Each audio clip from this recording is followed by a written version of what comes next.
할렐루야. 사랑하는 대강의 가족 여러분, 오늘 하루도 하나님의 말씀과 동행하는 삶이 되길 소망합니다. 오늘 함께 나눌 하나님의 말씀은 마태복음 27장 26절에서 31절 말씀입니다. 이에 바라바는 그들에게 놓아주고 예수는 채찍질하고 십자가에 못 박히게 넘겨주니라. 이에 총독의 군병들이 예수를 데리고 관정 안으로 들어가서 온 군대를 그에게로 모으고 그의 옷을 벗기고 홍포를 입히며 가시관을 엮어 그 머리에 씌우고 갈대를 그 오른손에 들리고 그 앞에서 무릎을 꿇고 희롱하여 이르되 유대인의 왕이여 평안할지어다 하며 그에게 침 뱉고 갈대를 빼앗아 그의 머리를 치더라. 희롱을 다한 후 홍포를 벗기고 도로 그의 옷을 입혀 십자가에 못 박히려고 끌고 나가니라. 아멘. 예수님의 생애는 셋으로 선명하게 나누어집니다. 첫째는 공생의 사역이고, 둘째는 고난이며, 셋째는 부활과 영광입니다. 그런데 이 셋 중에서 우리의 마음에 가장 크게 각인되는 것은 고난입니다. 그리스도의 고난은 인간이 당한 그 어떤 고난과도 비교가 안 되는 상상할 수 없는 극심한 고난이었습니다. 예수님께서 이 땅에 인간으로 오시는 것 자체가 고난이요, 공생의 3년간의 사역 자체가 고난이지만 지금 시작되는 고난은 죽어마땅한 인간에게 당하는 처절한 고난이었습니다. 이제 신문과 판결은 끝이 나고 극심한 고난이 시작됩니다. 주님께서 우리 위해 당하신 고난을 뒤따르며 그 고난의 의미를 깨달을 수 있기를 바랍니다.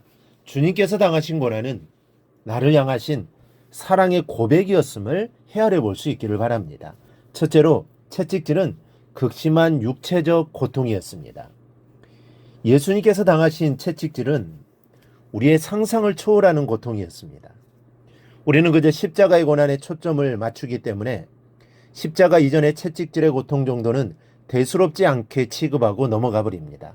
그러나 채찍질의 고통을 헤아리지 못하면 주님의 십자가의 고통을 그대로 이해할 수가 없습니다. 로마인들이 사용하던 채찍은 유대인들처럼 막대기가 아니었습니다. 여러 갈래로 된 동물의 가죽 끝에 뼈조각이나 납덩이를 붙여 만든 채찍이었습니다. 이 채찍으로 죄인의 옷을 벗겨 기둥에 단단히 묶은 다음 매질이 시작되었습니다. 채찍질이 얼마나 잔혹한지 매질이 가해지는 동안 죄인의 몸에서는 피가 튀어나가고 뼈가 드러날 뿐 아니라 내장까지 튀어나올 정도의 극심한 광경까지도 종종 벌어지고는 했습니다. 유대율법의 매질은 40대로 제한되어 있었으나 로마인들은 이것을 무시하고 힘이 있는 대로 때리고 싶을 때까지 때려서 매질만으로도 사람이 죽는 경우가 적지 않았다고 역사가들은 말을 합니다. 그런 채찍질의 고난으로 온몸에 힘을 다하셨으니 십자가를 지고 가실 힘이 어디 있었겠습니까? 게다가 그 고통에 십자가의 고통을 다하셨으니 그 고통은 우리의 어린 짐작으로는 상상할 수도 없는 고통이었던 것입니다. 바로 주님은 그러한 고통을 당하셨던 것입니다. 그것도 자신의 잘못이 아니라 바로 나의 잘못 때문입니다. 내 죄를 위해, 나의 구원을 위해 그 고통을 당하셨고 견디셨던 것입니다. 둘째는 갖은 희롱을 당하셨습니다. 사람이 육체적 고통보다 견디기 힘든 것이 수치입니다. 육체적 고통은 시간이 지나면 사라지지만 정신적인 수치는 좀처럼 잊혀지지가 않습니다. 그래서 주먹으로 맞는 것보다 육체적 고통은 덜하지만 따귀를 맞는 것이 더 마음이 상합니다. 그리고 따귀를 맞는 것보다 침뱉음을 당하는 것은 더 큰 모욕입니다. 그리고 예수님의 머리를 쳤습니다. 치더라 번역된 이 팁토는 때리다, 두들겨 패다라는 의미를 지닌 동사입니다. 그리고 미완료 과거형으로 계속적이고 반복적인 동작을 나타냅니다. 로마 군인들이 예수님의 머리를 한 번 때리고 만 것이 아니라 계속해서 때렸음을 알 수 있습니다. 한편 그들이 예수의 머리를 때림으로 이미 그의 머리에 깊숙이 쓰여져 있는 가시면류관의 날카로운 가시들이 머리의 살 속으로 더 깊이 박혔을 것입니다. 그로 인해 그의 머리에는 더 많은 피가 흐르며 그 고통은 더 깊어졌을 것입니다.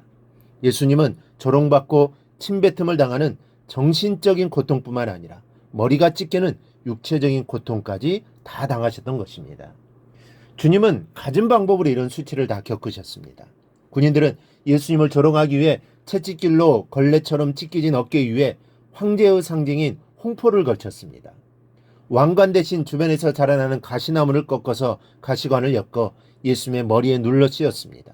그리고 황제의 통치권의 상징인 홀 대신에 갈대를 손에 쥐어 주었습니다. 그리고는 거짓 무릎을 꿇고 유대인의 왕이여 평안할지어다 외치며 왕에 대한 충성의 표시인 입맞춤 대신 침을 뱉고 갈대를 빼앗아 머리를 내리쳤습니다. 그렇게 사람이 당할 수 있는 고통을 전부 당하시고는 십자가를 맨 골고다의 행진이 시작되었습니다.